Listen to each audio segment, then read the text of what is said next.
Youth Pakistan के कहते हैं 1947 होता ही ना तो भाई जंगे हमारे मुल्क में, ईरान में जंग नहीं है, हमारे मुल्क में जंग है। सारे हमारे ऊपर ये जो बड़े बड़े पेट वाले लगे हुए ये खा रहे हैं। हमें फिर थ्रेट्स नहीं आए, हमें कोई मारे नहीं पकड़ के, को फेंके नहीं हमारे। आधे से ज्यादा यूथ पाकिस्तान के कहते हैं 1947 होता ही ना तो बेहतर था, हम हिंदुस्तान ही रहते तो बेहतर था। यहाँ तक नौबत आ पहुँची है। मैं वैसे इस हक में तो नहीं हूँ। मैं कहता हूँ अल्लामा इकबाल ने ख्वाब ठीक देखा था, कायदे आज़म ने जद्दोजहद ठीक की थी, लेकिन उसके बाद हमारे ऊपर अंग्रेजों के कुत्ते नहलाने वाले हमारे ऊपर मुसल्लत कर दिए गए। अगर दुनिया हमारे ऊपर बैन करती है तो वो हक बजाने में। मुझे बताइए इस वक्त जो है वो बलूचिस्तान जल रहा है कि नहीं जल रहा? नहीं। इस वक्त केपीके के अंदर जुल्म और तशद्दुद हो रहा है कि नहीं हो रहा? नहीं। पंजाब के अंदर जुल्म और तशद्दुद के पहरे हैं कि नहीं है? फिर से पाकिस्तान को क्या खतरा हो सकता है? पाकिस्तान को कोई खतरा नहीं हो सकता भाई। इंडिया के अंदर वो पावरफुल मर्द नहीं है जो हमारे जवानों में, हमारे पायलटों में, हमारे फौजियों में, हमारे नेवी में, वो पावरफुल उनमें नहीं है। हमारे वाले दिल खोल के लड़ते हैं और दिल खोल के जान देते हैं, इसलिए हम जो है ना किसी से डरते नहीं हैं। आप ये तो जज्बाती बात है ना, आप तो अपने जज्बात बता रहे हैं, लेकिन इंडिया के अंदर भी ये सब चीज़ें, इंडिया के लोग भी अपनी कंट्री के लिए जान देते हैं, इंडिया के लोग भी अपने मुल्क के लिए लड़ने के लिए तैयार हैं, वहाँ पे भी जज्बा है, किसी चीज़ की कमी नहीं है इंडिया के अंदर। ये सिर्फ जज्बाती बातें अलग होती है, प्रैक्टिकल अलग चीज़ होती है। आप क्या समझते हैं इंडिया के जो लोग हैं वो रोटी नहीं खाते क्या? उनके अंदर ताकत नहीं है क्या? वो यहाँ दरअसल अल्लाह की तरफ से मुस्लिम ही पावर बहुत है, अल्लाह की तरफ से उनमें जो है ना वो चीज़ नहीं है। इस्लामी पावर पाकिस्तान, इस्लामी पावर बहुत है पाकिस्तान में, इसलिए जद्दोजहद से और हिम्मत से लड़ते हैं। इंडिया के अंदर भी तो 30 करोड़ मुसलमान रहते। रोज आते हैं इस उम्मीद पे, आज जीतेंगे, कल जीतेंगे, परसों जीतेंगे, रोज हारते हैं। उनके बराबर होंगे। आप क्या समझते हैं, एक टाइम था पाकिस्तान इंडिया से बहुत आगे था और एशिया के अंदर सबसे तेजी से तरक्की करना मुल्क था पाकिस्तान।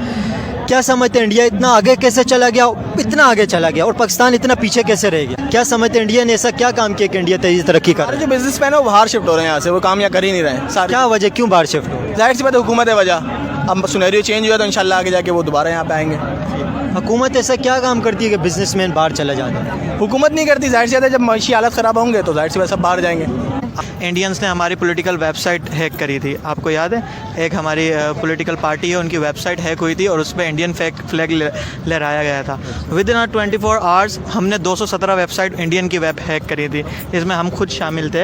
इंडिया की पॉलिटिकल पार्टी की वेबसाइट हैक हुई थी। उसमें इंडिया की कौन सी पॉलिटिकल पार्टी की आपने हैक की थी? नाम बता दें, लोग देखें। अगर नाम बताएंगे तो प्रॉब्लम्स लोग एंजॉय करेंगे ना। इथिकल हैकिंग अच्छी है, हैकिंग अच्छी नहीं है। मैं फिर बताऊंगा। ताले की चाबी खोलनी आनी चाहिए लोगों को कि मुश्किल वक्त में अगर ताला लग जाए तो चाबी कैसे खुलती है, चोरी करने के लिए नहीं खोलना आना चाहिए, इस हवाले से। और जैसे आपने बात करी कि अब हमारे पास मुश्किल चैलेंजेस क्या आ रहे हैं, अब हमारे पास मुश्किल चैलेंजेस नहीं आएंगे। अगर आप पाकिस्तान की IT एक्सपोर्ट देखें तो विद इन अ मंथ में ट्रिपल हो चुकी है। तो सर आप IT के एक्सपोर्ट में मजबूर हो गए हैं। अच्छा, ये बस देखें करोड़ों रुपए की बस है, इस टाइम पे इसे चलाने में कोई प्रॉफिट हो रहा है? ये नुकसान है? नुकसान पे जा रहे हैं, नुकसान पे जा रहे हैं। तो नुकसान में आप कैसे इसे अफोर्ड कर पा रहे हैं, कैसे चला रहे हैं?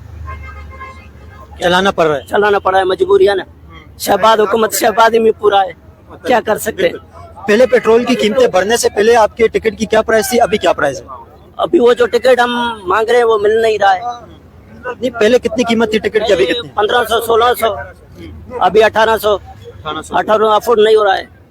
थोड़ा सा बस को देखते हैं, बस के इस टाइम पे क्या कंडीशन है। इस टाइम पे अगर आप देखें तो पैसेंजर भी अगर आप देखें तो बिल्कुल इस टाइम पे बहुत ज्यादा कम आपको नजर आएंगे। यहाँ पे बस के अंदर हालात अगर आप देखें तो बस में इक्का दुक्का आपको बिल्कुल पैसेंजर नजर आएंगे। तो यहाँ इस टाइम पे अगर पीछे गाड़ी के ऊपर आप लगाएं तो बिल्कुल बहुत ज्यादा कम आपको पैसेंजर नजर आएंगे। यहाँ पे हालात इस टाइम पे बहुत ज्यादा टफ हैं और परेशानी का शिकार है लोग, बहुत इक्का दुक्का। अभी गाड़ी खाली नजर आ रही है, इसकी क्या वजह है सर? लोग अफोर्ड नहीं कर रहे हैं सर। 12 गाड़ियां बंद है भाई, सवारी नहीं है, चढ़ती नहीं है, किराया बढ़ाते हैं, डीजल 12 गाड़ियां खड़ी हुई हैं, 12 गाड़ियां बंद कर दी है कि किराया लोग नहीं दे रहे हैं। बड़ा किराया बढ़ाते हैं तो फिर गवर्नमेंट बोलती है क्यों बढ़ा रहे हो किराया। तो अभी ये डीजल और पेट्रोल तो रोजाना बढ़ रहे हैं ना, रोजाना इसकी कीमतें बढ़ रही हैं, तो अब किस तरह ये अफोर्ड कर पा रहे हैं? नहीं कर रहे हैं, गाड़ी नुकसान कर रही है, बंद कर दी है मालकों ने गाड़ियां, नुकसान हो रहा है, रोज का 40,000 का नुकसान कर रही है। जो सरकार ने जो किराया बोला है वो भी किराया लोग नहीं दे रहे हैं। जी सर, सरकारी हिसाब से वो किराया भी आपको नहीं मिल रहा है, वो किराया भी नहीं मिल रहा है। 12 गाड़ी। आपको क्या लगता है ट्रांसपोर्ट का भी क्या बनेगा? क्या बनेगा, कब बड़ा हो गया ट्रांसपोर्ट का, ट्रांसपोर्ट तबाह हो गई है, बिल्कुल तबाह हो गई है। जो डीजल महंगी हुई है तबाह हो गई है।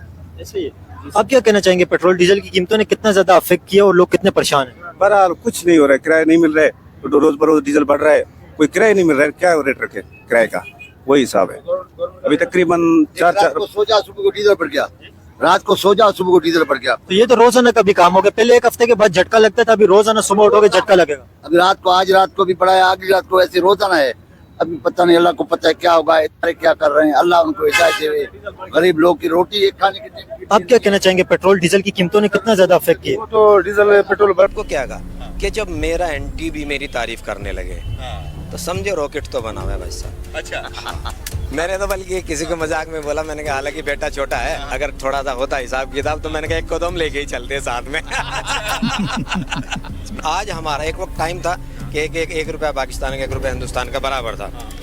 आज 3 रुपये 40, 3 रुपये 42 पैसे की हमारे 1 रुपये की कीमत हो गई है वहाँ। अच्छा। कि आज हम उनसे इतने पावरफुल हो गए। जो वहाँ का बजट है उसका 80% आर्मी को जाता है। अब इस एक बात से जो है ना, समझने वाले बहुत कुछ समझ सकते हैं। इमरान जी, आपका स्वागत है। धन्यवाद सर। ये बताइए, आप पाकिस्तान से घूम के चले आए, पाकिस्तान जाने का उद्देश्य क्या था, क्या गए और क्या देखे वहाँ पर? यहाँ अक्सर हम ना सोशल मीडिया पे देखते थे कि भाई वहाँ के हालात खराब हैं, तो कई बहुत सारे हमारे देशवासी जो है ना उस पर बिलीव नहीं कर पाते थे कि नहीं ये तो झूठ बोल रहे हैं, सोशल मीडिया पे जो झूठ चल रहा है। तो वो हमारा, ये मेरा छोटा बेटा है, ये बड़ा उससे बड़ा है। अच्छा। हमारा प्लान बना के यार चलो देख के ही आते हैं, कोई ज़्यादा दूर भी नहीं है। तो हमने वीज़ा लगवाया और हम यहाँ से निकल गए कि भाई चले नज़दीक, जब तक आप नहीं देखेंगे जाके तो क्या समझ में आएगा, ताकि हम फिर वापस आके अपने देशवासियों को, अपने लोगों को प्रॉपर एक रिपोर्ट दे सकें कि भाई वहाँ चल क्या रहा है। इसलिए ये प्लान बना और हम चले गए। तो ये बताइए, आप पाकिस्तान गए थे, अब मुझे ये बताइए, पाकिस्तान आप गए, वहाँ पे घूमे, वहाँ पे रहे, लोगों से बातचीत करें, तो क्या माहौल है भारत को लेकर, प्रधानमंत्री नरेंद्र मोदी को लेकर, और वहाँ पे क्या महंगाई, बेरोजगारी जो वाकई में दिखाई जा रहा है, क्या वही माहौल है पाकिस्तान में? भाई साहब, अगर कंपेयर करें ना पाकिस्तान और हिंदुस्तान को, तो